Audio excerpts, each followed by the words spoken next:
오늘은 서로 사랑하라 하신 예수님이란 제목으로 함께 말씀의 은혜를 나누도록 하겠습니다. 2021년을 시작하면서 1월에는 그리스도의 예수의 마음을 품으라 라는 주제로 말씀을 나누었는데 오늘은 5번째 시간입니다. 오늘 말씀은 예수님께서 십자가에서 죽으시기 전에 제자들과 마지막으로 함께 식사하는 장면을 배경으로 하고 있습니다. 최후의 만찬이라고 알려져 있죠.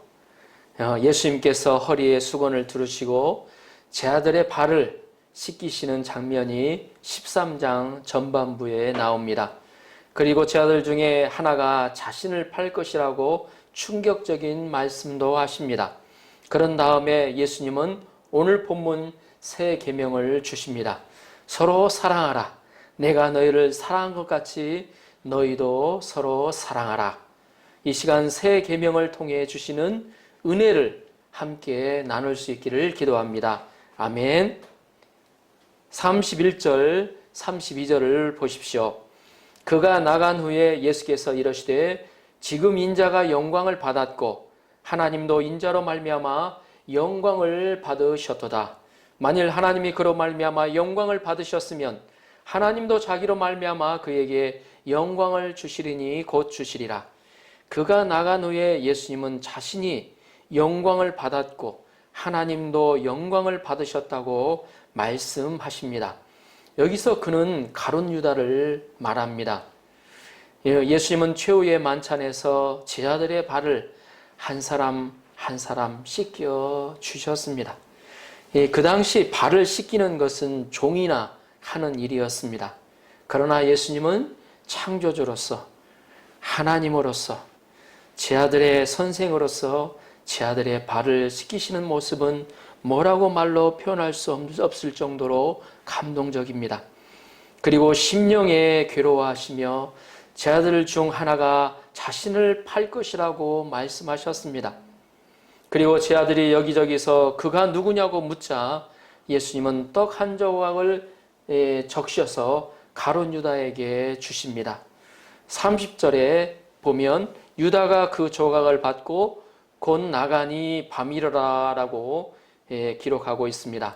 가룟 유다가 예수님을 팔러 나간 사이에 예수님은 그로 인해 영광을 받으셨다고 말씀하셨습니다.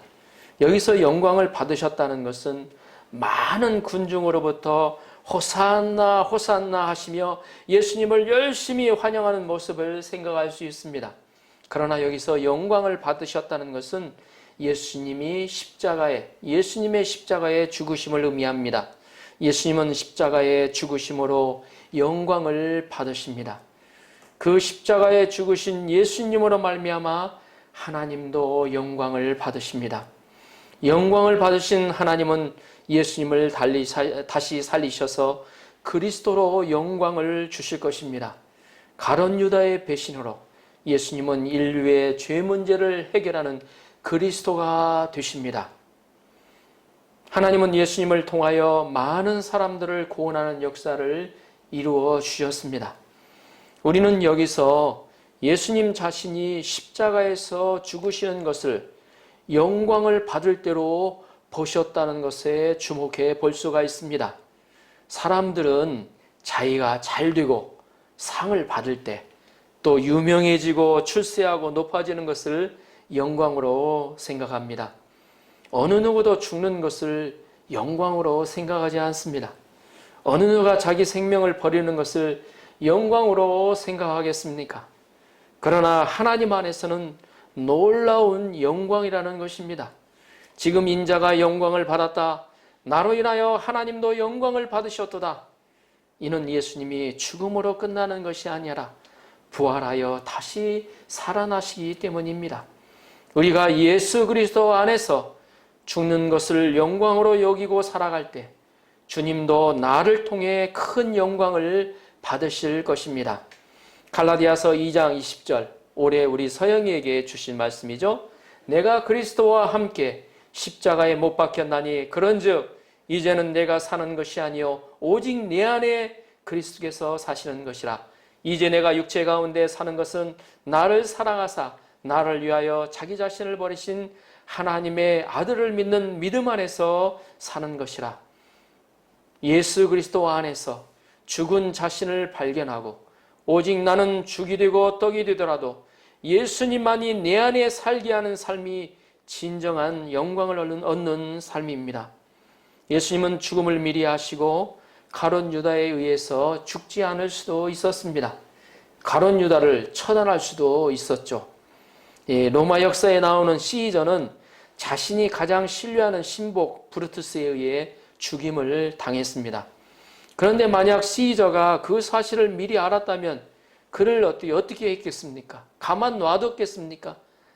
처단했을 것입니다. 그러나 예수님은 가룟 유다를 통해서 파실 것, 유다가 팔 것을 아시면서도 가룟 유다를 처단하지 않으셨습니다. 오히려 죽음을 선택하셨습니다. 이는 오래전부터 죽으실 것을 말씀하셨고 준비하셨기 때문입니다. 예수님은 죽음을 준비하셨고 가장 영광스러운 죽음을 맞이하셨습니다. 33절을 보십시오. 작은 자들아 내가 아직 잠시 너희와 함께 있겠노라. 너희가 나를 찾을 것이나 일찍이 내가 유대인들에게 너희는 내가 가는 곳에 올 수 없다고 말한 것과 같이 지금 너희에게도 이르노라. 여기서 한국말로는 작은 자들아 라고 나오는데 일본어 성경에 보면 고도모다치요 자녀들아 라는 말로 나옵니다. 예수님은 이미 유대인들에게 내가 가는 곳으로 올 수 없다고 하셨습니다. 예수님은 제 아들에게 동일하게 예수님이 가시는 곳에 너희들은 올 수 없다고 하십니다. 예수님은 십자가의 길을 가십니다. 십자가에 죽으시고 또 음부에 내려가십니다. 제 아들은 지금도 예수님이 가시는 길을 갈 수가 없습니다. 제 아들은 예수님이 재판을 받고 십자가에 죽으실 때 또 예수님이 어때요? 체포되었을 때 뿔뿔이 다 도망갔습니다. 예수님은 제 아들을 깊이 이해하시고 제 아들이 앞으로 있을 일을 알고 기도로 대비하기를 원하셨습니다. 그들이 실족하지 않기를 원하셨습니다. 우리는 제자들과 같이 양과 같이 연약한 존재들입니다. 각기 제 길로 가기를 너무나도 잘하는 자들입니다. 그러나 예수님은 우리의 연약함을 십자가에서 감당하여 주십니다.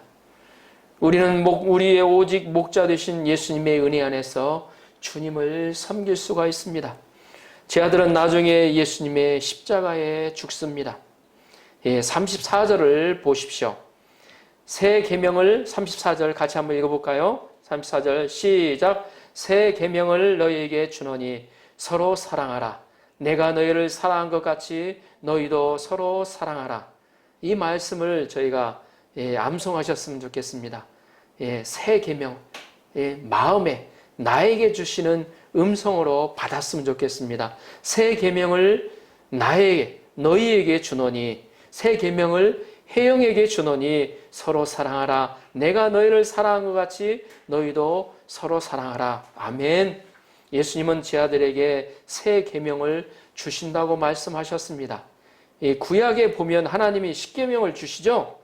십계명이 옛 계명이라면 예수님이 주신 것은 새 계명입니다. 그러면 새 계명과 옛 계명에는 무슨 차이가 있을까요? 새 계명은 옛 계명과 전혀 다른 것이 아닙니다. 옛 계명을 부정하는 것도 아니고 전혀 또 새로운 것도 아닙니다. 새 계명은 옛 계명을 다 포함하고 있습니다. 새 계명은 옛 계명을 지킬 수 있도록 예수님이 어때요? 10계명을 팩트하게 이 한 계명으로 요약해 주셨습니다. 옛 계명은 요약하면 마음과 목숨과 힘을 다하여 하나님을 사랑하는 것입니다. 또 이웃을 내 몸처럼 사랑하라는 것입니다. 그것이 십계명에 나와 있어요. 네 계명까지는 하나님을 섬기는 것. 그래서 어때요? 나 외에는 다른 신을 섬기지 말라 해서부터 안식일을 거룩히 지키라는 말까지 4계명까지는 하나님에 대한 계명이고 5계명부터 부모를 어때요? 공경하라는 5계명부터 10계명까지는 이웃을 사랑하는 계명입니다. 그런데 문제는 인간이 하나님을 사랑하지 않고는 이게 중요합니다. 그런데 문제는 인간이 하나님을 사랑하지 않고는 사랑할 힘이 없다는 데 있습니다. 하나님을 사랑하지 않고는 사랑이 어디에서 오는가? 자기에서 오지 않는다는 것입니다. 하나님이 먼저 사랑하셨다는 것입니다. 하나님을 사랑하면 십계명에 나오죠. 1000대까지 은혜를 주신다고 했습니다. 하나님을 사랑하지 않으면 3, 4대의 저주를 주신다고 하였습니다. 이것을 알면서도 이스라엘 백성들은 하나님을 끝까지 사랑하지 않습니다. 하나님께 매를 맞고 터지면서도 고난을 당하면서도 세상을 더 사랑했습니다. 공동체에서는 배신하고 불신하고 반복하고 시기했습니다. 그러나 예수님은 이런 자들조차도 사랑하신다는 것입니다. 13장 1절에 다음과 같이 기록되어 있습니다. 유월절 전에 예수께서 자기가 세상을 떠나 아버지께로 돌아갈 때가 이른 줄 아시고 세상에 있는 자기 사람들을 사랑하시되 끝까지 사랑하시니라. 세상에 있는 자기 사람들을 사랑하시되 끝까지 사랑하셨다는 것입니다. 예수님은 제 아들을 사랑하시되 끝까지 사랑하십니다. 죽으실 때가 가까이 다가옴을 아시고도 어찌하든지 끝까지 사랑하고자 몸부림치셨다는 것입니다. 끝까지 사랑하셨다는 것은 포기치 않고 사랑하셨다는 것을 의미합니다. 구체적으로 예수님은 속이 더러운 자들을 다 목욕을 시켜서 깨끗게 해주셨습니다. 발이 더러운 제자들의 발을 또 닦아주셨습니다. 가룟 유다까지 포기치 않고 사랑하여 주셨습니다. 예수님이 포기를 하셨다면 가룟 유다에게 벌을 내리셨을 것입니다. 저주를 하셨을 것입니다. 그러나 끝까지 그가 돌아오기만을 바라고 그를 품고 끝까지 사랑하셨다는 것입니다. 그의 죄까지도 십자가에서 담당해 주셨습니다. 만약 가룟 유다가 자기가 그걸 감당치 못해서 어때요? 스스로 어때요? 목숨을 끊잖아요. 그러지 않고 예수님 앞에 제가 잘못했습니다. 예수님이 어때요? 회개하고 나왔더라면 예수님이 어때요? 그때 그 의도 용서해 주셨을 거예요. 예수님은 가룟 유다를 어찌하든지 회개시키고자 하셨습니다. 예수님은 가룟 유다와 제 아들을 사랑하사 목숨까지 버리십니다. 그들을 위해서 고귀한 피를 십자가에 달리셔서 한 방울 한 방울 한 방울을 흘려주셨습니다. 예수님은 죄인들을 사랑하셨습니다. 원수까지도 사랑하셨습니다. 예수님은 죄인들을 대신하여 죽으셨습니다. 이를 통해 예수님은 사랑의 본을 보여주셨습니다. 사랑은 이렇게 하는 것이라는 모범을 보여주셨습니다. 제 아들이 예수님의 사랑을 알 때 서로 사랑을 할 수가 있습니다. 제 아들이 이 예수님의 자신을 향한 사랑을 알 때 서로 사랑할 수 있다는 것입니다. 그래서 우리는 먼저 예수님이 나를 사랑하신 것을 영접해야 됩니다. 우리가 예수님의 사랑을 영접하면 우리의 마음에 사랑의 샘이 솟기 시작합니다. 우리는 그 사랑으로 하나님을 사랑할 수가 있습니다. 서로 간에 사랑할 수가 있습니다. 예수님은 성령으로 오셔서 우리가 서로 사랑할 수 있도록 도와주십니다. 이렇게 사랑하는 곳에 영생이 있고 하나님의 나라가 임하게 됩니다. 우리가 예수님의 사랑을 알기 위해서는 먼저 나 자신을 죄인으로 깊이 발견해야 합니다. 이 신앙이 성장할수록 내가 얼마나 몹쓸 죄인인가, 얼마나 중한 죄인인가 발견해야 한다는 것입니다. 어떤 성도들은 이 부분을 잘못 이해하고 있는 분들이 있습니다. 이 신앙이 성장하면 할수록 거룩해져야 한다고 생각하는 것입니다. 그래서 되도록이면 거룩한 척이 안 되면 거룩한 척이라도 하려고 합니다. 이것을 어떻게 보면 성화라고 하는데 그것은 의지적인 것으로 되는 것이 아닙니다. 그것은 하나님의 사랑, 예수님의 사랑을 더 깊이 알아가면서 오는 은혜라는 것입니다. 이런 몹쓸 나를 감당해야 하시고 이런 못된 나를 위해서 죽으신 예수님을 영접해야 한다는 것입니다. 그러면 우리 마음에 하나님의 주시는 사랑의 샘이 솟아나기 시작합니다. 우리는 이런 사랑으로 하나님을 사랑하고 서로 사랑할 수가 있습니다. 우리 옆에 있는 사람은 어때요? 나에게 어때? 해가 되고 나에게 어때요? 항상 어때요? 나를 어때요? 뭐 이렇게 지적하고 그런 사람을 어떻게 사랑할 수가 있겠습니까? 예수님의 나를 향한 사랑을 알아가다 보면 그도 사랑할 힘이 내 안에 생겨요. 캐퍼시티가 생겨요. 이 바울의 위대한 점은 그가 신앙이 성장할수록 자신을 깊이 죄인으로 발견한 것입니다. 그는 기독교 역사상 예수님 다음으로 위대한 업적을 남긴 사람입니다. 그런데 이런 그가 죽음을 앞둔 로마 감옥에서 자기 제자, 그것도 자기 제자 디모데에게 보내는 편지에서 다음과 같이 고백합니다. 내가 전에는 비방자요, 박해자요, 폭행자였으나 도리어 궁유를 입은 것은 내가 믿지 아니할 때에 알지 못하고 행하였습니다. 우리 주의 은혜가 그리스도 예수 안에 있는 믿음과 사랑과 함께 넘치도록 풍성하였도다. 미쁘다 모든 사람이 받을 만한 이 말이여, 그리스도 예수께서 죄인을 구원하시려고 세상에 임하셨다 하였도다. 죄인 중에 내가 괴순이라. 그가 자신을 죄인의 우두머리라고 했습니다.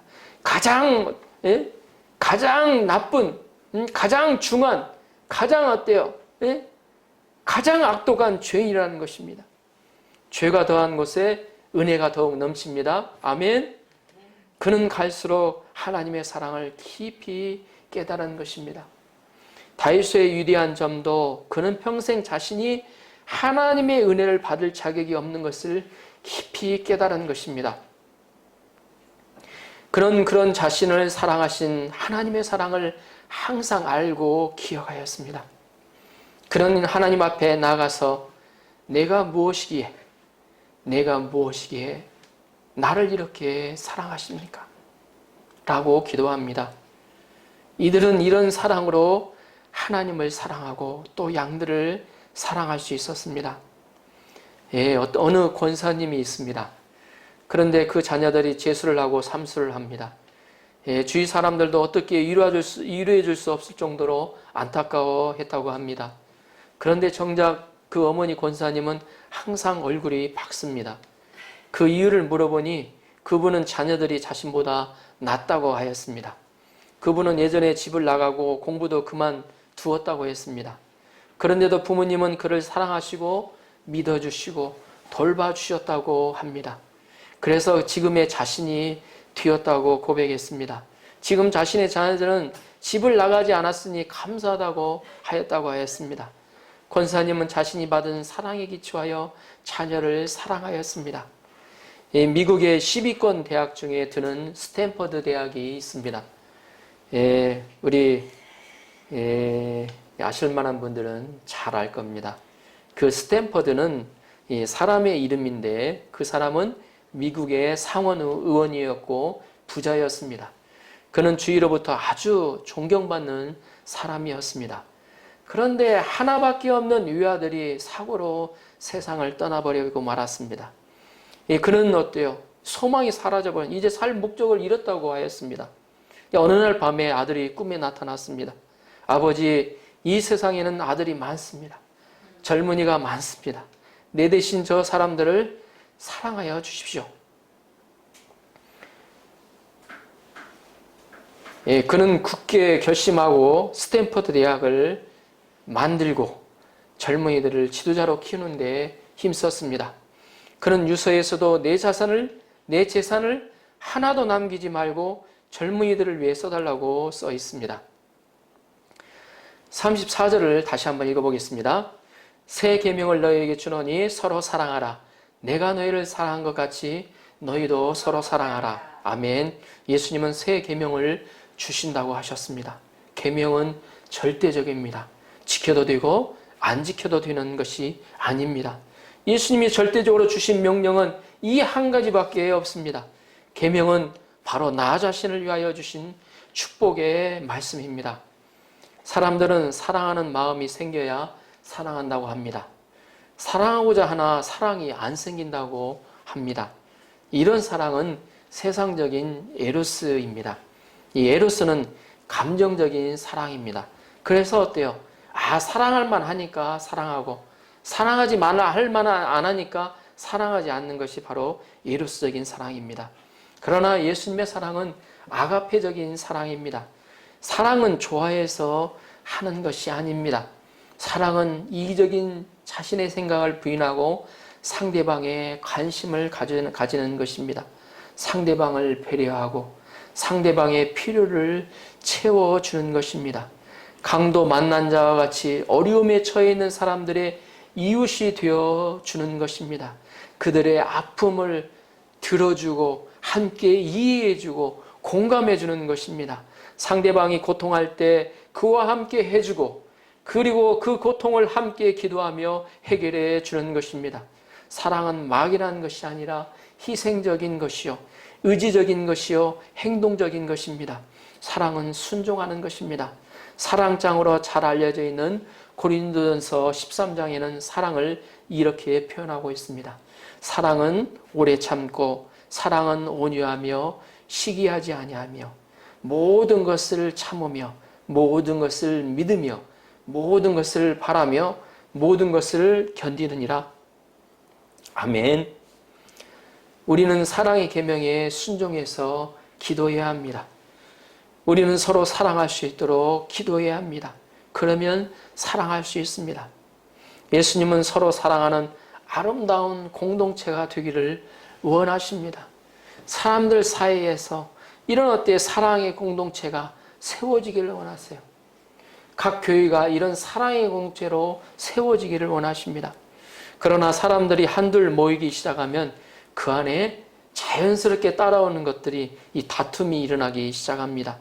작은 일로 서로 다투고 마음 상해하고 섭섭해하고 그러면 누가 좋아하겠습니까?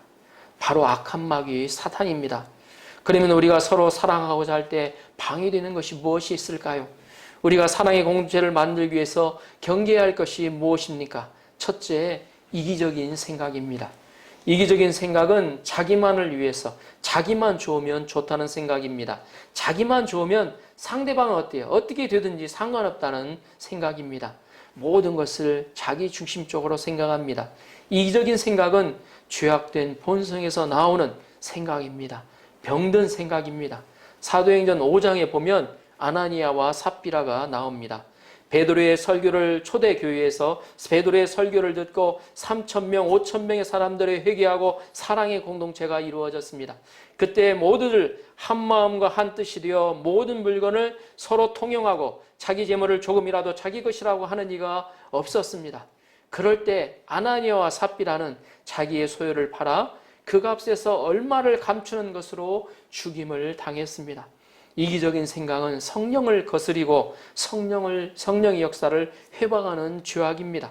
그래서 우리는 자신의 생각을 말씀 앞에서 돌아보고 사랑하는 데 힘써야 합니다. 둘째, 사랑의 공동체를 만들기 위해서 경계해야 할 것은 바로 비교의식입니다. 사람이 비교의식에 사로잡히면 다툼이 일어나기 쉽습니다. 제 아들의 모습이 그러했습니다. 제 아들 안에서는 항상 누가 크냐는 경쟁이 일어났습니다. 남보다 잘나면 우쭐대고 남보다 못하면 무시합니다. 경쟁하다 보면 문제는 무언가 있냐면 예수님을 잘 배울 수가 없다는 것입니다. 경쟁 상대만 보이지 예수님이 보이지 않는다는 것입니다. 옛말에 남의 떡이 커 보인다는 말이 있습니다. 남의 것은 다 크게 보이고 자기의 것은 작게 보인다는 말입니다. 어느 예화에도 있죠. 어느 개가 맛있는 고깃덩어리를 물고 다리를 건너는데 물속에 보이는 개 한 마리가 저보다 더 큰 고깃덩어리를 물고 있었다는 것입니다. 큰 물고기, 큰 고깃덩어리에 욕심이 난 개는 짖기 시작합니다. 그러자 어떻게 되었겠습니까? 자기가 물고 있는 고깃덩어리는 물속에 빠져 잃어버렸다는 것 이야기입니다. 비교하다 보면 자신의 귀한 모습도 보지 못하고 상대방의 귀한 것도 배우지를 못합니다. 그러면 우리가 어떻게 비교의식을 극복할 수 있을까요? 이는 그 사람마다 두신 하나님의 뜻과 주권이 다르다는 것을 인정해야 한다는 것입니다. 하나님은 사람마다 각자 두신 뜻과 계획이 다릅니다. 그럴 때 나보다 남을 낮게 여기고 세워주고 또 서로 배우게 됩니다. 35절을 보십시오. 너희가 서로 사랑하면 이로써 모든 사람이 너희가 내 제자인 줄 알리라. 예수님은 우리가 서로 사랑하면 모든 사람이 우리가 예수님의 제자인 것을 안다고 말씀하셨습니다. 우리가 예수님의 제자라는 표시는 사랑한다는 것입니다. 얼마나 그 사랑이 어때요? 우리 신혼생활 보면 어때요? 깨소금 냄새가 난다고 그러죠. 그와 마찬가지로 그 교회가 얼마나 예수님의 제자다운 교회인가를 아는 것은 뭐냐면 참 사랑의 그 어때요? 깨소금 냄새가 나는 그런 교회, 그런 교회가 예수님의 제자다운 교회라는 것입니다. 그러나 우리가 서로 미워하고 싸우면 사람들은 우리가 예수님의 제자가 아닌 사단의 제자라고 생각할 것입니다. 우리가 서로 사랑해야 복음도 전파됩니다. 결론적으로 예수님은 십자가에 죽으시기 전에 자기 제자들을 사랑하시되 끝까지 사랑하셨습니다. 포기치 않으셨다는 것입니다. 이 포기치 않는 사랑이 있었기에 바로 저도 여러분들도 예수님을 믿게 되었다는 것을 믿으시기 바랍니다. 그리고 허리에 수건을 두르시고 제 아들의 더러운 발을 씻겨주심으로써 사랑의 본을 보여주셨습니다. 우리 고은장 찬양을 인도하는데 제 마음 가운데 다가오는 어때요? 생각이 있어요. 떠오르는 생각이. 예수님은 우리를 어때요? 죄를 해결하기 위해서 이 땅에 오신 것만이 아니구나. 바로 우리를 어때요? 사랑하는 그 모습, 창조주로서 하나님으로서 어때요? 인간의 어때요? 피조물의 모습으로 오셔서 더구나 어때요? 어떻게 사랑하는 것인가를 구체적으로 예수님의 삶을 통해서 보여주셨다는 것입니다. 우리는 다만 어때요? 그 예수님이 어때요? 삶이 어때요? 그대로 모방하고 배우고 따라가서 살면 된다는 것입니다. 이것이 바로 리틀 지저스의 삶인 것입니다. 그게 얼마나 우리에게 주어진 큰 은혜인가요? 그리고 새 계명을 주셨습니다. 서로 사랑하라. 내가 너희를 사랑한 것 같이 너희도 서로 사랑하라. 서로 사랑하라. 내가 너희를 사랑한 것 같이 너희도 서로 사랑하라. 우리가 예수님의 사랑의 높이와 깊이와 넓이와 길이가 어떠함을 알아가게 되기를 기도합니다. 그리고 그 사랑으로 한 영혼을 품고 일본과 한국을 품고 더 나아가서는 세계 열방을 마음에 품고 사랑하는 저와 여러분이 되시기를 주님의 이름으로 축복합니다. 아멘.